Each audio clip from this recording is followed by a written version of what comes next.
Our top story this morning, 25-year-old Eduardo Lopez, who admitted that he drove drunk the wrong way down I-90 last year and collided head-on with another vehicle, killing the female driver, was sentenced Friday in Missoula District Court. The victim, Shauna Wooten, was driving a vehicle that burst into flames after the collision. Deputy Missoula County Attorney Brittany Williams was the prosecutor in the case. He was on the interstate for approximately 11 miles and encountered nearly 20 people and ultimately hit and struck one woman who was killed. And so the state requested a 40-year sentence to the Montana State Prison with 30 suspended. Williams said Judge William L. Dusty Deshaw had his own sentencing recommendation. Judge Deshaw sentenced Mr. Lopez to, on the first count, 30 years to the Department of Corrections, all suspended but 5, and that was to run consecutive to counts 2 through 16, which he was sentenced to 10 years, all suspended, to the Department of Corrections. So in total, a sentence essentially of 40 years with 35 suspended to the Department of Corrections, as well as 5,000 hours of community service. One of the conditions in the sentence was that Lopez goes through the NIGHTS program, which is specifically for people who kill someone while driving under the influence. On Saturday night, 3 individuals entered a home on Sherwood Street in Missoula and robbed 3 residents at gunpoint. 2 of the 3 suspects appeared in Missoula Justice Court yesterday. According to court documents, 25-year-old J. Ray Searing produced a handgun that asked the residents, "Do you want to die tonight?" He allegedly pointed his .45 caliber handgun at them and stated, "I will shoot you." At Searing's Justice Court appearance yesterday, Deputy Missoula County Attorney Mark Handelman asked Judge Landy Holloway for $50,000 bond. The defendant went into a home with 2 other co-defendants and pointed his gun at the occupants, threatening to kill them while asking for their money and other valuable items, believed to support a drug habit or debt. Defendant currently has an open felony case with the same prosecutor and therefore is showing a failure to abide by court orders. The other in-custody defendant, Samantha Lean, also appeared at Justice Court on Monday before Judge Marie Anderson. The prosecutor there was Deputy County Attorney Brittany Williams, who also asked for bail of $50,000. This defendant went to a home with 2 other co-defendants and had a gun in her possession, a 9mm pistol. She helped facilitate the theft that ensued thereafter. She appeared to be supporting either her own potential drug habit or debt or a co-defendant's. She admitted that it was her idea to steal from the victims in this case. Bail for Lean was set at $40,000 and $50,000 for Searing. A third suspect has not yet been charged.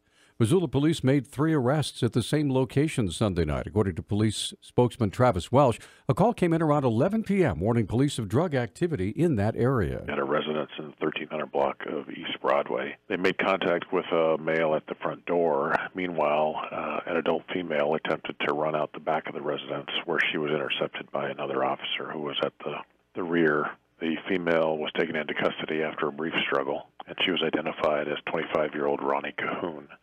Cahoon had been in trouble with drugs before and is now facing 9 separate charges, many of them for failing to appear in court.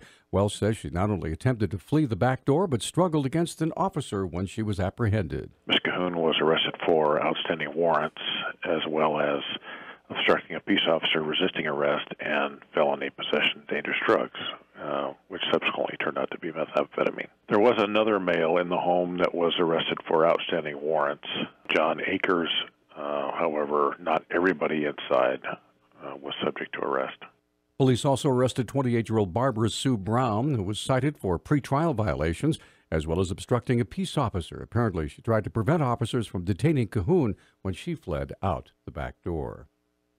A former Montana Democratic Party chairman is seeking the election records used this month to verify the Green Party's qualification for the state ballot. Jim Larson filed his public records request to Secretary of State Corey Stapleton's office on March 15th, and similar requests to elections officials in 4 counties. Larson wants the individual voter information and copies of the signatures submitted. Larson's letter does not say why he's requesting the information, and he did not immediately return a call or email on Monday. Stapleton called the request a challenge to the Green Party's signatures. He says his office is working with the clerks in all 4 counties being challenged. Green Party candidates have filed for the state's U.S. Senate, House, and a handful of legislative races.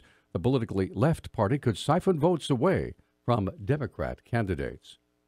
The list of Montana's legislative candidates does include 18 Native Americans, more than in each of the last 2 election cycles. Lead Newspapers of Montana reports candidates said they were running so the legislature could be more representative of the state's population and to seek improved access to health care, high-speed internet, and cell phone service on reservations. The Montana Democratic Party said there were 14 Native candidates in 2014, 13 in 2016. 3 Native candidates have no opposition this year, while 1 seat will go to one of 2 Native candidates. The 2017 legislature had 9 Native lawmakers, 6% of the 150 seats. The state's about 7.4% Native, which would equate to 11 seats.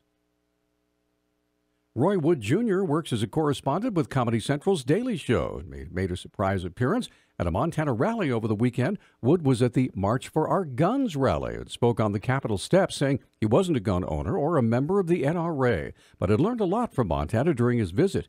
Then he delivered a line that appeared to be designed for deadpan humor. This is the march that everybody should be talking about, but they aren't. And, I've learned a lot. And I want to say, I've learned today that, guns make people safe. Which is why we didn't bring our guns today, because we understand that. Wood Jr. went on to say he'd bring what he learned back to his people in Alabama and Washington, D.C. before ridiculing the idea of taking guns out of movies. It's about common sense. It's about having a sensible upbringing. It's about education. It's not about movies that have all these guns in them and they want to take guns out of movies. Come on, really? Movies? We can't? I went home, I watched the Fast and Furious. You know what? I'm still a safe driver. I went home, I watched Shape of Water. I don't want to date a fish.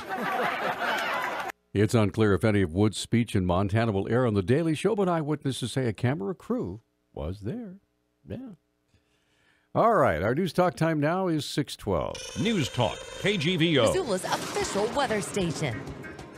Mostly cloudy skies today with a wintry mix of rain and snow. Daytime highs will be in the upper 40s, close to the 50-degree mark. It'll be quite windy this afternoon with wind gusts up to 20 miles per hour. I'm meteorologist Brooke Foster for KECI 13.